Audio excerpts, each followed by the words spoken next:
Features of democracy, democracy के क्या feature है? पहला फीचर है रूल बाय पीपल, यानी लोगों के द्वारा राज।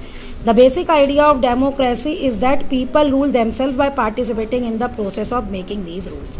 यानी ये कह रहा है कि जो डेमोक्रेसी है उसका बेसिक आइडिया, जो मेन एम है वो क्या है कि ये लोगों का राज है, वो खुद ही रूल बनाने की प्रोसेस में पार्टिसिपेट करते हैं, हिस्सा लेते हैं। Democracy is the rule by the people, लोगों का रूल है।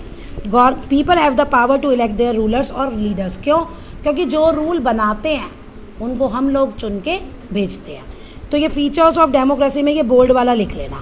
फिर है रिप्रेजेंटेटिव डेमोक्रेसी। अब यही चीज़, जिन नेताओं को हम चुनते हैं, जो पार्लियामेंट में जाते हैं, गवर्नमेंट बनाते हैं, वो हमारे रिप्रेजेंटेटिव्स हैं, हमारे बिहाफ पे वो गवर्नमेंट चलाते हैं। तो ऐसी डेमोक्रेसी को रिप्रेजेंटेटिव डेमोक्रेसी कहा जाता है। ठीक है, डेमोक्रेसी का मतलब क्या होता है? Representative democracy. क्यों? This is because the people do not participate directly in government. अगर मैं खुद कुछ इंडिया के बारे में कोई डिसीजन लेना चाहूँ तो मैं तो नहीं ले सकती ना, मैं तो एक सिटीजन हूँ, तो मैंने जिसको चुना है वो मेरे बिहाफ पे लेगा। ऐसे तो हर एक कोई अलग अलग तो ले नहीं सकता डिसीजन, इतने सारे लोग। तो लेकिन चूज, इसलिए हम अपने रिप्रेजेंटेटिव चूज करते हैं इलेक्शन प्रोसेस के थ्रू, और यही रिप्रेजेंटेटिव्स बैठते हैं, इकट्ठे बैठते हैं और डिसीजन लेते हैं पूरी कंट्री के बिहाफ पे।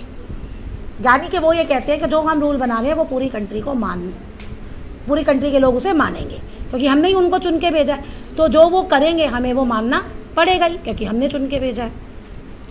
तो ऐसे को कहते हैं representative democracy. Universal adult franchise, मतलब कि जो एडल्ट हैं 18 साल से जो ऊपर है, चाहे अमीर है, चाहे गरीब है, चाहे मेल है, चाहे फीमेल है, सबको वोट देने का अधिकार है। और ये असेंशियल फीचर है डेमोक्रेसी का। No government can claim itself to be a democratic without allowing adult to vote. यानी अगर कोई भी गवर्नमेंट ऐसी है जो लोगों को वोट देने से रोकती है तो वो डेमोक्रेटिक गवर्नमेंट नहीं है। पहले जो डेमोक्रेसी थी ना, वर्ल्ड में सिर्फ आदमियों को वोट देने का अधिकार था, और वो भी सब आदमियों को नहीं था, मेल्स को। कुछ प्रॉपर्टी होती थी कि इतना कमाता है, इतना टैक्स देता है, तो वो वोट दे सकता है। ठीक है ना। Education were allowed to vote, women, poor और अनएजुकेटेड को वोट देने का अधिकार नहीं था। अब है लेवल ऑफ गवर्नमेंट। गवर्नमेंट अलग अलग तरह के काम करती है, तो अलग अलग टाइप की गवर्नमेंट होती है। लोकल गवर्नमेंट विलेज, टाउन और लोकेलिटी में होती है। गाँवों में इसको पंचायत कहते हैं, ठीक है, और शहरों में इसे म्यूनिसिपल कमेटी और म्यूनिसिपल कॉरपोरेशन करते हैं। हो गया क्लियर? ये गवर्नमेंट होती है लोकली पे। अगर मुझे कोई इशू है तो मैं सीएम के पास नहीं जा सकती, मैं पीएम के पास नहीं जा सकती। जिसको मैंने यहाँ चुना है ना, ये मेरे आसपास ही रहता है, लोकल म्यूनिसिपैलिटी वाला, मैं इसके पास अपनी प्रॉब्लम लेके जा सकती हूँ। तो तभी ये लोकल गवर्नमेंट की जरूरत पड़ती है। State government, the government at the state level. State level पे जो गवर्नमेंट होती है उसे हम क्या कहते हैं? State government.